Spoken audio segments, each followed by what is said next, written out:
오늘은 스가랴 14장 1절에서 3절 말씀 묵상하겠습니다. 14장 1절에서 3절까지 말씀 있습니다.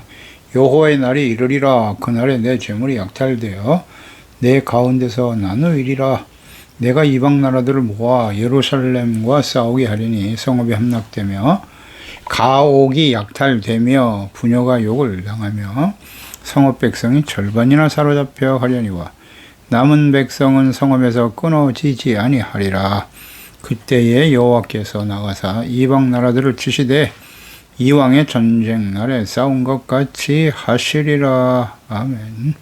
하나님의 공의가 실현되는 날.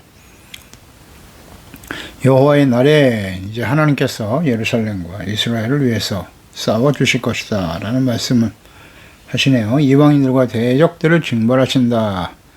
그러니까 예루살렘이 회복되고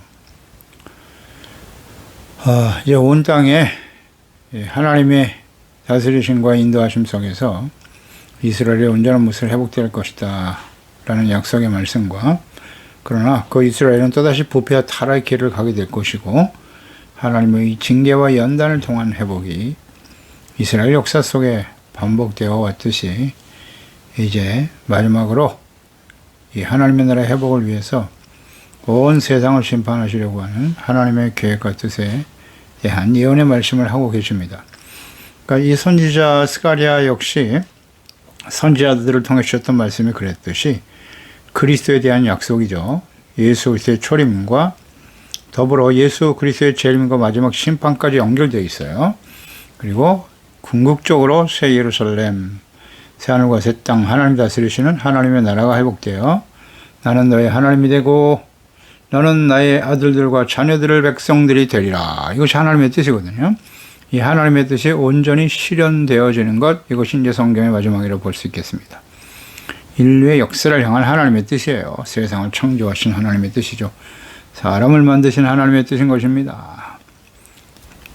이 말씀이 14장, 이제 마지막 장이죠, 스가랴. 여기도 계속해서 예언의 말씀을 통해서 강조하고 계시네요. 1절에 여호와의 날이 이르리라. 그날에 내 재물이 약탈되어 내 가운데서 나눌 것이다. 여호와의 날. 여호와의 날이란 무엇일까요? 이것은 하나님께서 날, 이것은 하나님이 정하신 시간과 때를 의미하는 것이겠죠. 특정한 날짜, 시간, 그런 의미이기도 하지만 하나님께서 특별한 계획과 뜻을 실현하시는 날로 보이는데, 그러니까 여호와의 날이라고 하는 이 말씀이 성경 여러 곳에서 우리가 확인할 수 있는데요. 종합해서 보면 하나님의 공의가 실현되는 날, 이것이 바로 여호와의 날이라고 볼 수 있어요. 그러니까 악인의 멸망과 의인이 구원받는 날, 교만한 자는 심판이요 겸손한 자에게는 은혜가 주어지는 날이에요. 그게 여호와의 날입니다. 그러니까 하나님의 날, 이사야서 2장 6절 이하에 보면 주께서 주의 백성 야곱 족속을 버리셨음은 그들에게 동방풍소에 가득하며 그들이 블레셋 사람들 같이 점을 치고 이방인과 더불어 손을 잡아 언약하였습니다. 그 땅에는 우상도 가득하고 가득함으로 그들이 자기 손으로 짓고 자기 손가락으로 만든 것을 경배하며 천한 자도 절하고 귀한 자도 굴복하니 그들을 용서하지 마옵소서.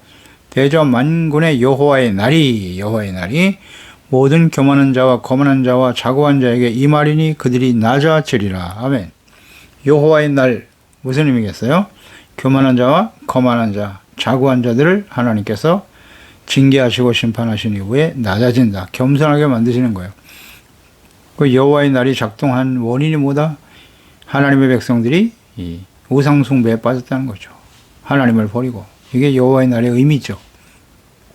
이사야서 13장 6절 이하에도 보면 너희는 애곡할 자다. 여호와의 날이 가까웠다. 전능자에게서 멸망이 임할 것이미로다. 보세요. 여호와의 날은 전능하신 하나님께로부터 멸망이 임하는 날이다. 그러므로 모든 손에 힘이 풀리고 각 사람의 마음이 녹을 것이라. 그들이 놀라며 괴로움과 슬픔에 사로잡혀 해산에 임박한 여자같이 고통하며 서로 보고 놀라며 얼굴이 불꽃 같으리라. 보라, 여호와의 날, 곧 잔혹히 분냄과 맹렬히 노하는 날이, 여기 정확하네요. 하나님의 날은 하나님의 진노, 맹렬히 진노가 나타나는 날이네요. 이 땅을 황폐하게 하며 그 중에서 죄인들을 멸할 것이다. 죄인들에 대한 하나님의 공의 심판이라고 보면 됩니다. 그래서 하늘의 별들과 별무리가 그 빛을 내지 아니며 해가 돋아도 어두우며 달이 그 빛을 비추지 아니할 것이로다. 자, 이 날, 여호와의 날은 이스라엘 역사 속에 계속돼 왔죠. 그리고 앞으로 일어날 일이고요. 그러니까 이 날은 바벨론에 의해서 예루살렘이 멸망할 때의 모습이죠. 왕이신 하나님을 버리고 사람이 왕이 되어 시작된 이스라엘의 역사, 열왕기 역사가 마지막에 북이스라엘은 아수르에 의해서 망하고 유다는 바벨론에서 멸망을 당함으로써 왕정시대가 마감하게 되죠. 그러니까 즉 사람이 왕이 되어 다스리는 것이 아니라 이스라엘의 왕은 하나님이세요. 그러니까 하나님이 다스리시는 하나님의 나라가 세워지기를 주님은 간절히 원하시는 거죠. 그래서 그 이후에 말라기, 스가랴 말라기 선지자가 마지막 선지자죠. 더 이상 하나님의 말씀이 없어요. 그리고 이제 하나님의 아들 그리스도를 보내주실 것에 초점을 맞추고 있고, 그리스도 예수께서, 하나님의 아들 예수께서 그리스도로 왕이요 제사장이요 선지자로 오시는 거죠. 네, 그렇게 되기까지 하나님의 백성들은 여호와의 날에 그들의 죄악으로 인해서 교만하고 하나님을 버리고 우상 숭배하고 악을 행함으로써 돌이키지 않았죠. 돌이킬 기회를 충분히 주셨는데 돌아오지 않았어요.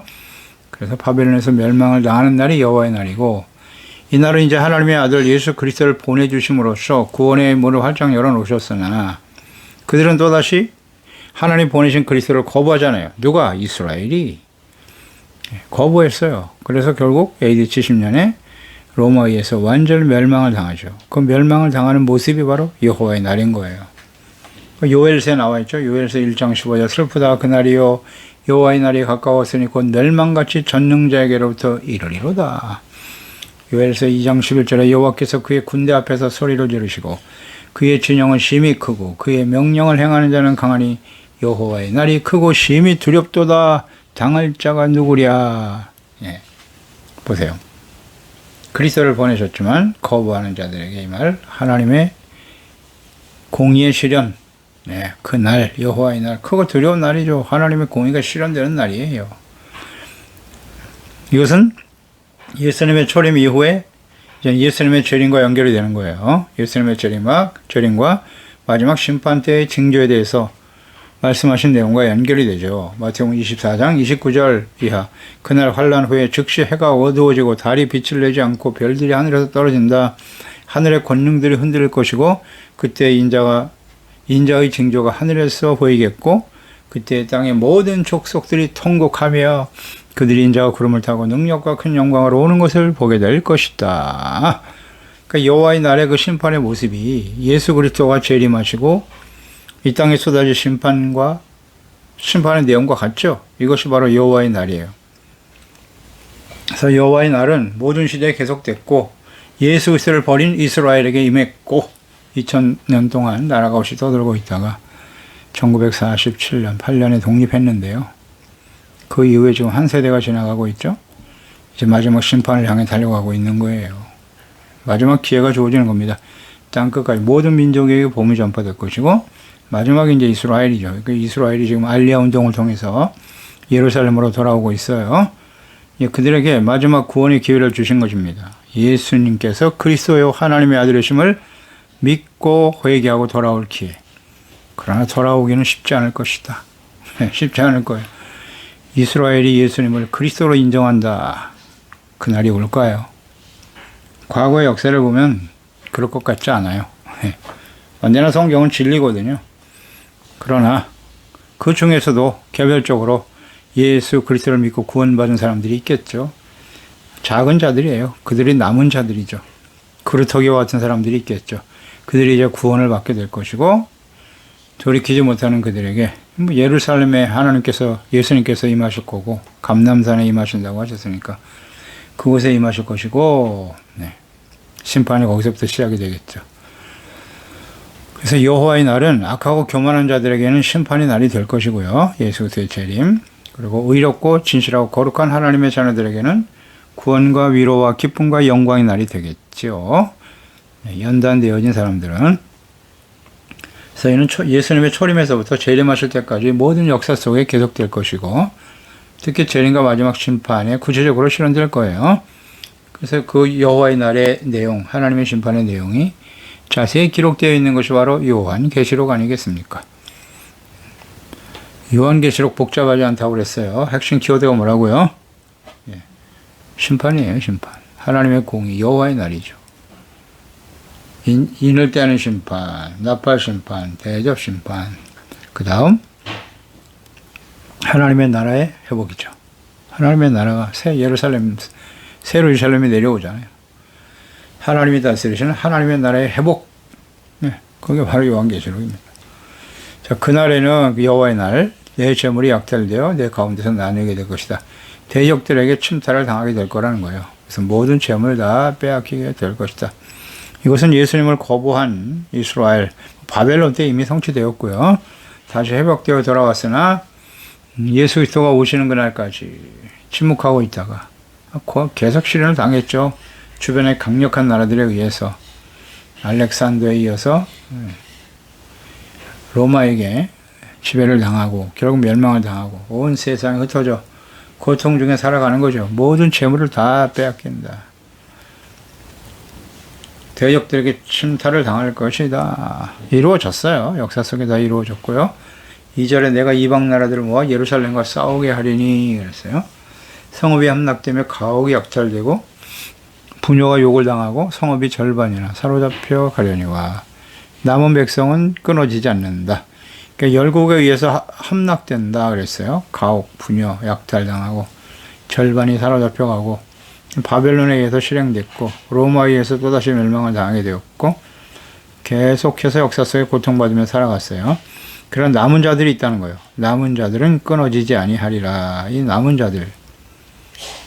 스가랴 13장 8절에서 보았죠. 여호와가 말하노라 이 온 땅에서 3분의 2는 멸망하고 3분의 1은 거기 남는다라는 말씀하셨죠. 이사야서 6장 13절에도 그 중에 10분의 1이 아직 남아있을지라도 이것도 항폐하게 될 것이나 밤나마 상수나무가 뱀을 당하여도 그 구루터기는 남아있는 것 같이 거룩한 씨가 이 땅에 구루터기니라 라는 말씀하셨거든요. 그래서 남은 자들은 누구냐? 구루터기, 거룩한 씨를 하나님이 남겨두셨다라는 거예요. 모든 사람들이 다 심판을 당하지는 않아요. 거룩한 씨, 남은 자들이 있다는 거예요. 그러니까 엘리야 선지자 시대에도 말이죠. 그 아방 시대 아닙니까? 이세벨, 아합, 바알과 아세라 섬기면서 북이스라엘 최고로 악을 행했던 왕, 우상숭배에 빠져있던 왕인데 그때 하나님께서 엘리야 선지자와 갈멜산 제단에서 하늘에서 불을 내려 승리하게 하셨지만 이세벨이 그 소식을 듣고 엘리야를 죽이겠다고 그래서 결국 도망치죠. 도망쳐서 로뎀나무 아래 탄식하면서 차라리 내 목숨을 거두어 가달라고 탄식했던 엘리야. 왕상 19장 10절에 보면 그가 대답하되 내가 만군 하나님 여호와께 열심히 유별하오니 이는 이스라엘 자손이 주의 언약을 버리고 주의 제단을 헐며 칼로 주의 선지자들을 죽였음이며 오직 나만 남았거늘 그들이 내 생명을 찾아 빼앗으려 하나이다. 자기 혼자만 남았다라고 고백하고 있었죠.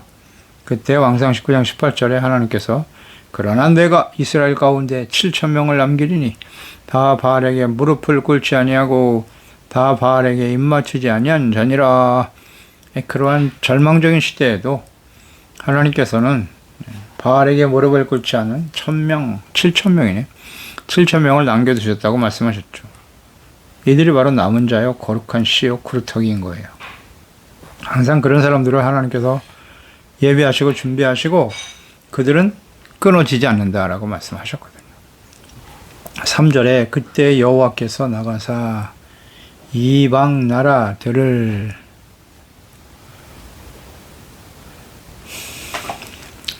치시되 이왕의 전쟁 날에 싸운 것 같이 하시리라. 그러니까 이전에 이스라엘과 함께 하셔서 이왕의 전쟁 날에 그랬으니까 이전 이스라엘과 함께 하시면서 대적을 물리치시고 승리하신 것과 같이 이방 나라들을 치실 것이다. 이런 말씀하시네요. 네. 이스라엘이 또다시 멸망의 길을 갈 것이나 하나님께서는 그 언약의 백성들을 완전히 버리실 수가 없는 거예요. 이방 나라들을 치시고 대적들을 물리치신다라는 말씀이죠. 이방 나라들을 치시되 그랬잖아요. 이전에 전쟁 나라에 싸운 것 같이 하리라. 그러니까 이전의 전쟁이라 하면 뭐 가나안 전쟁이겠죠. 먼저는 물론 광야에서도 아말렉을 물리치는 그런 사건이 있었죠. 출애굽기 17장에 아말렉과의 전쟁에서 모세와 아론과 훌이 중보기도 하고 그다음 여호수아가 앞장서 싸울 때 승리했다 하는 내용이 나와 있고요. 그다음에 이제 여호수아가 가나안을 정복하는 내용인데 그때 싸움은 아주 치열했지만 사실은 하나님이 싸우신 거죠. 여호수아 10장 14절에 여호와께서 사람의 목소리를 들으신 이 같은 날은 전에도 없었고 후에도 없었나니 이는 여호와께서 이스라엘을 위하여 싸우셨음이니라. 가나안 연합군을 물리치기 위해서 여호수아가 달려가면서 해야 멈춰라 달아 멈춰라 그랬잖아요. 근데 그 말씀을 들으셨어요. 해가 떨어지질 않는 거예요. 그래서 대적들을 완전히 섬멸시킬 수 있었더라. 하나님이 싸워주신 거죠. 막 우박에 내려서 대부분이 막 병사들이 죽기도 하고요. 칼로 죽은 사람보다 하나님이 그렇게 역사에서 죽은 사람이 훨씬 더 많죠. 하나님이 싸워 이기게 하신 전쟁. 뭐 그 이후에도 이스라엘과 함께 하셔서 승리하게 하신 전쟁들이죠. 대부분. 다윗과 같이 하나님을 경외하는 왕과 주님이 함께 하심에 가는 곳마다 승리했죠. 주변의 모든 나라들이 다 조공을 바치게 되고요. 하나님이 함께하면 승리하셨습니다. 함께하시면 승리하게 하셨죠. 뭐 여호사밧 왕도 그렇고요. 히스기야 왕 같은 경우에 사네립 압스르 군대가 쳐들어왔을 때 하나님께서 내가 싸워줄 것이다 라는 말씀을 하셨고요. 그 다음날 아침에 18만 5천 명이 전부 다 송장이 되었더라. 하루아침에 하나님이 싸워주시니까 승리하게 하셨죠. 그러니까 이왕에 전쟁하신 것처럼 승리하신 것처럼 할 것이다. 하나님께서 함께 하시면 누구도 대적이 될 수 없어요. 이렇게 하나님과 예수 그리스도 하나님의 나라와 복음을 대적하고 악을 행한 자들에 대해서 하나님께서 반드시 심판하실 것이다 라는 말씀이죠. 이것은 모든 역사 속에 계속되어 왔어요. 이 약속의 말씀이 이스라엘 백성들 가운데 임했단 말이죠. 임했습니다. 그래서 이스라엘 백성들이 과거에도 하나님이 이렇게 승리하게 하셨고 이제 로마에서 멸망을 당했는데 그 이후에 1948년에 독립되어지게 하는 이스라엘이 다시 회복되는 상태, 그때가 이제 2차 대전 이후 아니겠습니까? 그래서 예루살렘으로 돌아왔는데 그것은 기존에 팔레스타인이 거주하고 있는 땅이었죠. 수천 년 동안 거주해온 땅을 하루아침에 빼앗겼잖아요. 이스라엘은 회복이라고 말하겠지만, 그래서 이 일로 인해서 크게 주변의 아랍 국가들과 충돌이 일어납니다. 동맹국들이 가만히 있을 수 없잖아요. 물론 2차 대전이 미국과 서방 세력이 이제 승리함으로써 승전국으로서 그 지위를 가지고 들어가기 때문에 대적하기는 쉽지 않았을 텐데 이집트를 비롯한 주변 아랍 연맹을 이루어서 이스라엘을 공격하는 일이 벌어져요. 이것을 우리가 6.1 전쟁이라고 하는데 그 6.1 전쟁이 이제 1차, 2차에 걸쳐 3차 중동 전쟁이다라고 부르는데 그때가 1967년이에요. 6월 5일에서 10일 동안, 6일 동안 일어나는 전쟁인데요. 6.1 전쟁. 이게 유명하죠. 그 과정을 살펴보면 하나님께서 하셨던 말씀들이 어떻게 이스라엘에 적용이 되는가. 오늘 스가랴 말씀과 연결이 있다고 묵상이 돼요. 그래서 같이 한번 생각을 해보면 그 6.1 전쟁 동기가 이스라엘이 시리아 국경에 군대를 집결하고 있다라고 하는 그 당시 소련이죠. 이 소련이 이집트에게 허위 정보를 제공합니다. 그 이집트 대통령이었던 나세르를 자극하는 거예요. 그래서 군대를 시리아 국경으로 집결시키게 만들어요. 그래서 이집트 국영방송과 나세르는 전쟁 전날 이스라엘 공군의 기습으로 인해서 이집트 공군 기지가 완전히 파괴되었지만 전쟁에 승리했다고 거짓으로 방송을 하고 또 주변 나라들에게 연결을 시켜서 요르단, 시리아, 이라크를 전쟁에 끌어들입니다. 그래서 연맹이 됐죠. 소련이 이집트에게 허위 정보를 제공했다. 왜 이 싸움을 일으키는 것이냐? 중동 지역을 긴장과 전쟁을 조성해서 자신들이 무기를 판매하고 중동 지역에서 패권을 장악하기 위한 이런 시도를 가지고 거짓 정보를 흘린 거예요. 그래서 이 전쟁이 일어난 거 아니에요. 참 어이없죠. 그 당시만 해도 인터넷 정보상이 발전되지 못한 그런 시대였기 때문이에요. 그래서 아랍 동맹 제국에서 이제 4개국이 이제 참여를 했죠. 요르단, 시리아, 이라크, 이집트. 그런데 거기서 다른 모슬렘 국가들이 군대를 파견합니다. 파키스탄, 리비아, 알제리, 모로코, 쿠웨이트, 사우디, 튀니지, 수단, 피에로 이렇게 9개국이 연합을 해서 그러니까 완전히 아랍 동맹국이죠. 모슬렘 동맹국들이 이스라엘을 공격해 옵니다. 이거 그대로 내버려 둘 수 없다는 거죠. 이스라엘이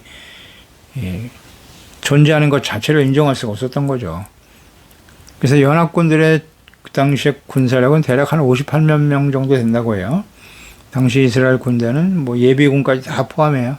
해서 한 20여만 명 정도였다고 하니까 뭐 이 싸움에서 이기긴 쉽지 않았을 거예요. 그러나 이 싸움에서 이스라엘이 승리하잖아요. 기적적으로 승리한 전쟁인데 그 전쟁 이면에 미스터리한 일들이 많이 전해져요. 6.1 전쟁 사에 보면은. 그래서 시나이 반도에서 이스라엘의 한 병사가 부대를 찾지 못하고 혼자 헤매고 있을 때 수천 명으로 이루어진, 수천 명이면 뭐 거의 일개 사단 아니겠습니까? 수천 명으로 이루어진 이집트 군대를 보게 돼요. 마주치게 되는데 그때 이집트 군대 모든 병사들은 한 명 이스라엘 병사에게 항복해요. 항복하고 이스라엘 병사는 영문도 모른 채 그들을 포로로 잡아요. 그래서 부대로 돌아갑니다. 부대원들은 깜짝 놀랐죠. 한 명의 병사가 수천 명을 포로로 끌고 왔기 때문이에요. 있을 수 없는 일이 벌어진 거예요. 그래서 나중에 이 사건을 조사하기 위해서 이집트 장교를 신문합니다. 근데 그 이집트 장교가 고백하기를 분명 그는 혼자가 아니었다는 거예요. 아, 우리가 정신이 나갔냐? 왜 혼자한테 항복을 하겠나? 그는 혼자가 아니었고 수천 명의 천사들이 손에 총을 들고 우리를 쏠 준비를 하고 있었다는 거예요. 그런 환상을 보게 된 거예요. 한 명이 아니라. 수천 명의 전사들이 있었는데 근데 그게 바로 천사였다는 거죠. 하나님이 천사를 보내서 이런 기사들이 있어요. 미스터리한 내용이죠. 이게 실제로 있었던 일입니다. 또 한 번은 이집트 군대가 시나이 반도에서 이스라엘 국경으로 접근을 하게 되는데 이집트 군대가 시나이 반도 점령하려고 그때 하늘에서 갑자기 거대한 손이 나타났다는 거예요. 그래서 병사들은 그걸 보고 너무 두려워서 다 도망쳐 버렸다라는 미스터리한 내용도 전해지고 있어요. 이제 과거 다니엘 시대에 말이죠. 하나님의 손이 성경 지명을 더럽혔던 그들에게 손이 나타나서 말이죠. 벽에 글씨를 쓰는 사건이 있었지 않습니까? 다니엘서. 그런 일들이 20세기에 일어난 거예요. 그래서 결국 그들은 다 도망치고 이런 하나님의 전쟁, 하나님이 이 전쟁에 개입하심으로써 이스라엘이 도저히 이길 수 없는 아랍 동맹국과의 싸움에서 6.1 전쟁에서 승리한단 말이죠. 이건 뭐 지금도 불가사의한 일로 역사적인 사실로 전해지고 있지 않습니까? 그러니까 이런 걸 보면 오늘 스가랴서 말씀과 연결해서 묵상해 보면 하나님이 이방 군대들을 다 멸하실 것이다. 그러니까 하나님이 함께해서 싸워주신 전쟁이다. 이렇게 이해할 수 있지 않을까요? 그렇게 보여져요. 또 마지막 요한계시록 천년 왕국이 끝나고 이 전쟁은 곡과 마곡의 전쟁으로 연결될 수 있을 거예요. 요한계시록에 나오는 곡과 마곡의 전쟁에서 승리하게 하실 예언의 말씀과 연결이 됩니다. 성경 언제나 선지서의 말씀은요. 예수님의 초림, 재림 그리고 요한계시록의 마지막 심판 이후의 말씀과 연결이 된단 말이죠. 하나님의 뜻은 언제나 같기 때문에 변하지 않기 때문에 그래요. 요한계시록 20장 7절 이하에 보면 1절 이하에 천년이 잠에 사탄이 그 옥에서 놓여 나와서 땅의 사방 백성 곧 곡과 마곡을 미혹하고 모아 싸움을 붙이리니 그 수가 바다의 모래 같으리라. 그들이 지면에 널리 퍼져 성도들의 진과 사랑하시는 성을 두르매 하늘에서 불이 내려와 그들을 태워버리고 그들을 미혹하는 마귀가 불과 유황 못에 던져지니 거기는 그 짐승과 거짓 선지자도 있어 세세토록 밤낮 괴로움을 받으리라. 아멘.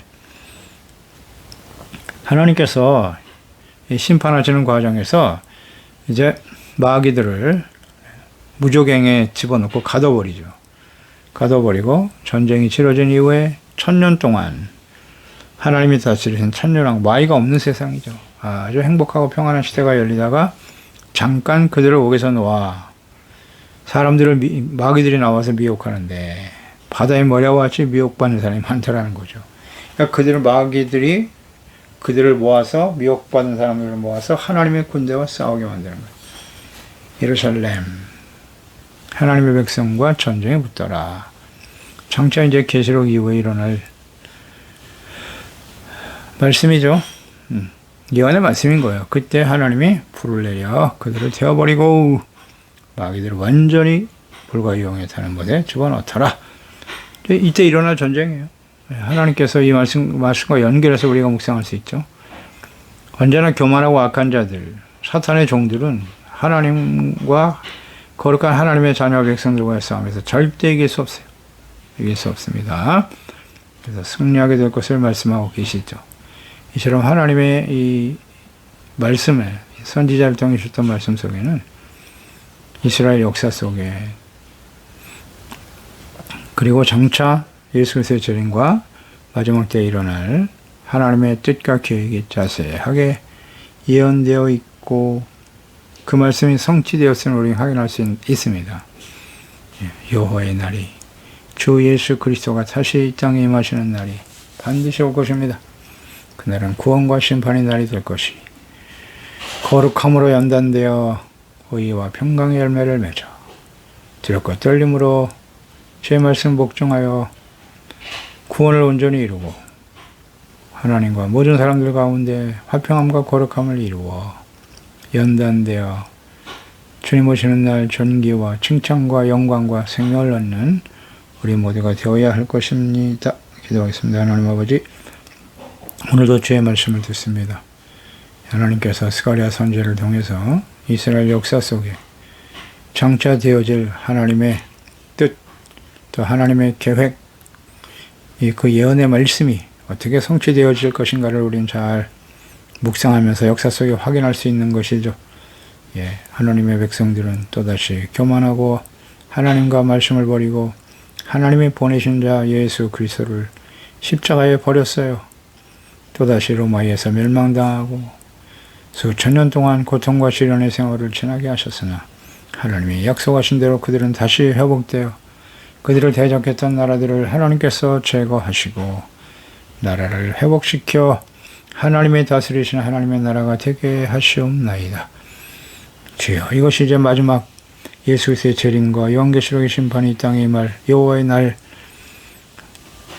그날에 대해서 말씀하고 예언하신 말씀이 아니겠습니까?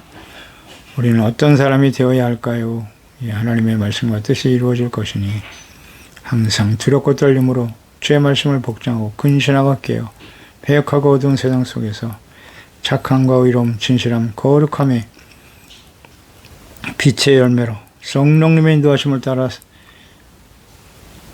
다가오는 여러 가지 징계와 시련과 연단의 과정을 통해서 의와 평강의 열매를 맺고 언제나 하나님의 자녀로 하나님이 다스리신 하나님의 나라 의를 생명처럼 소중히 여기며 준비되어지는 우리 모든 지와 가족들 되게 하여 주시옵소서. 예수님의 이름으로 기도드리옵나이다. 아멘.